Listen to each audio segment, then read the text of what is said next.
கர்த்தருடைய பரிசுத்த நாமத்திற்கு ஸ்தோத்திரம். ஈஸ்டர் திருநாளை மிகவும் மகிழ்வுடன் கொண்டாடி மகிழ்ந்திருப்பீர்கள் என்று கர்த்தருக்குள் விசுவாசிக்கிறேன்.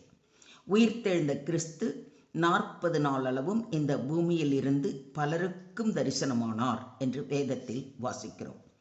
அவர் யாருக்கெல்லாம் தரிசனம் தந்தார், அவர்களுக்கு அவர் கூறிய அறிவுரை என்ன என்பதை குறித்து தினந்தோறும் தொடர்ந்து தியானிப்போம். உயிர்த்தெழுந்த கிறிஸ்துவின் தரிசனங்களில் முதலாம் தரிசனத்தை இன்று தியானிப்போம். வாரத்தின் முதல் நாள் காலையில் அதிக இருட்டோடே மகதலேனா மரியாள் கல்லறையினிடத்திற்கு வந்து கல்லறையை அடைத்திருந்த கல் எடுத்து போட்டிருக்க கண்டான். உடனே ஓடி பேதுரு மற்றும் இயேசுவுக்கு அன்பான சீஷனிடத்தில் அவருடைய சரீரத்தை காணவில்லை என்றதும், அவர்களும் ஓடி வந்து அங்கு அவருடைய சரீரம் இல்லாததை கண்டு பின் தங்களுடைய இடத்திற்கு திரும்பி போனார்கள். ஆனால் மகதலேனா மரியாள் மட்டும் கல்லறையின் அருகே வெளியே நின்று அழுது கொண்டிருந்தாள். கல்லறையில் இயேசுவின் சரீரம் வைக்கப்பட்ட இடத்திலே வெள்ளுடை தரித்தவர்களாய் 2 தூதர்கள் இருந்தார்கள்.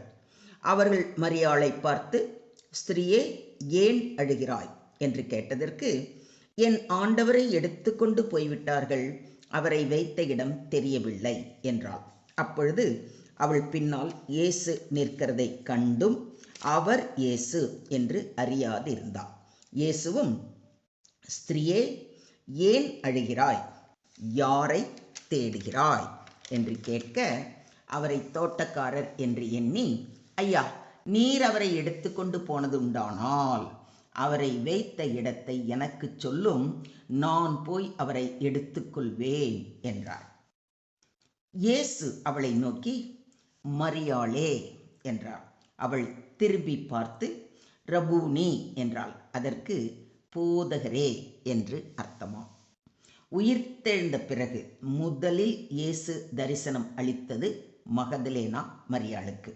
மரியாள் அழுது கொண்டிருந்தாள். அவள் எண்ணியது, என் ஆண்டவரை யாரோ எடுத்து சென்று விட்டார்கள் என்று. பல சமயங்களில் நாமும் தேவன் நம் அருகிலேயே இருந்தும் அவரை காண முடியாமல் அவர் நம்மை விட்டுவிட்டார் என்று நினைக்கிறோம். இயேசு அவள் முன் நின்றிருந்தாலும் அவள் அவரை அறியவில்லை. காரணம் துக்கம், கவலை, மன அழுத்தம். நாமும் சில நேரங்களில் தேவன் நம் அருகில் இருந்தாலும் கவலை, துக்கம் காரணமாக அதில் மூழ்கி தேவன் இருப்பதையே உணராமல் போய்விடுகின்றோம். இயேசு மரியே என்று அவளுடைய பெயரை சொல்லி அழைத்தார். இது மிகவும் முக்கியம். தேவன் ஒவ்வொருவரையும் தனிப்பட்ட முறையில் அழைக்கிறார். அவர் நம்மை நன்றாக அறிந்தவர். மரியாளும் தன்னை இயேசு பெயர் சொல்லி அழைத்தவுடன், இவர்தான் என் ஆண்டவர் என்பதை தெளிவாக உணர்ந்து ரபூனி என்று அழைக்கிறார். முதலில் தரிசனம் கொடுத்த இயேசு அவளை முதல் சாட்சியாக மாற்றுகிறார். நீ என் சகோதரரிடத்திற்கு போய் நான் என் பிதாவினிடத்திற்கு ஏறி போகிறேன் என்று அவர்களுக்கு சொல்லு என்றார். மகதலேனா மரியாள் போய் தான் கர்த்தரை கண்டதையும் அவர் தன்னுடனே சொன்னவைகளையும் சீஷருக்கு அறிவித்தாள். ஒரு அழுகையில் இருந்த பெண் சுவிசேஷ சாட்சியாக மாறினார். தேவன் உங்களை பெயர் சொல்லி அழைத்து உங்களிடம் ஒரு காரியத்தை செய்ய சொல்வாரானால் அதற்காக ஆயத்தமாய் இருங்கள். வாசலை காக்கிறவன் மேய்ப்பனுக்கு வாசலை திறக்கிறான். ஆடுகளும் அவன் சத்தத்துக்கு செவி கொடுக்கிறது.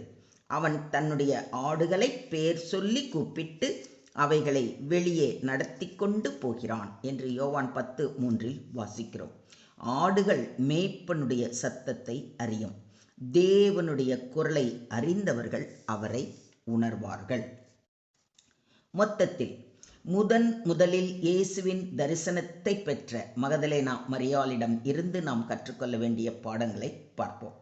மரியாள் கல்லறைக்கு வெளியே நின்று அழுது கொண்டிருந்தாள். மற்ற சீஷர்கள் போய்விட்டாலும் மரியாள் கல்லறையை விட்டு போகவில்லை. உண்மையான அன்பு கடைசி வரை காத்திருக்கிறது. தேடுகிறவர்களுக்குத்தான் வெளிப்பாடு வருகிறது. அவள் 2 தூதர்களை கண்டாள். ஆனால் அவள் கவனம் முழுவதும் இயேசுவின் மேலேயே இருந்தது. என் ஆண்டவரை எடுத்து சென்று விட்டார்கள் என்று வருந்தினாள். அவள் அற்புதத்தை பார்த்தும் திருப்தி அடையவில்லை. அவள் ஆண்டவரையே தேடினாள். சிலர் ஆசீர்வாதத்தை நாடுகிறார்கள். ஆனால் உண்மையான விசுவாசி ஆசீர்வாதத்தை அல்ல, ஆசீர்வாததாரியையே நாடுவார்கள். அதாவது ஆசீர்வாதத்தை கொடுக்கிற ஆண்டவரையே நாடுவார்கள். இயேசு மரியாள் முன் இருந்தார். ஆனால் அவள் அறியவில்லை.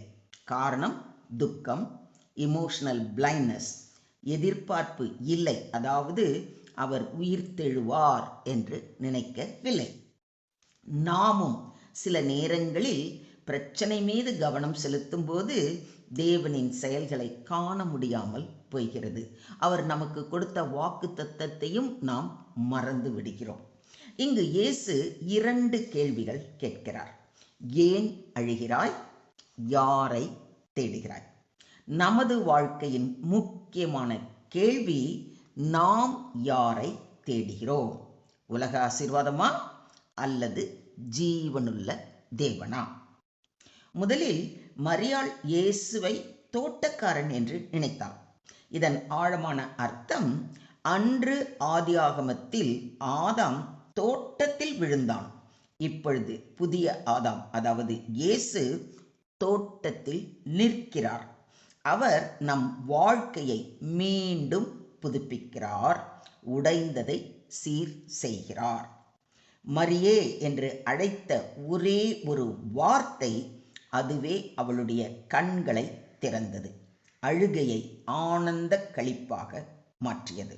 இதன் ஆழமான உண்மை, தேவன் பொதுவாக மட்டும் பேசுவதில்லை, தனிப்பட்ட முறையில் உங்களை பெயர் சொல்லி அழைத்து பேசுகிறார். மரியாள் உடனே ரபூனி என்று அழைத்தாள். இது ஒரு உறவின் வெளிப்பாடு. என் ஆசான், என் ஆண்டவர், என் போதகர் என்ற உரிமை. சென்று சீஷர்களுக்கு சொல்லு என்று அவளை முதல் சாட்சியாக, முதல் சுவிசேஷ பிரசங்கியாக மாற்றினார்.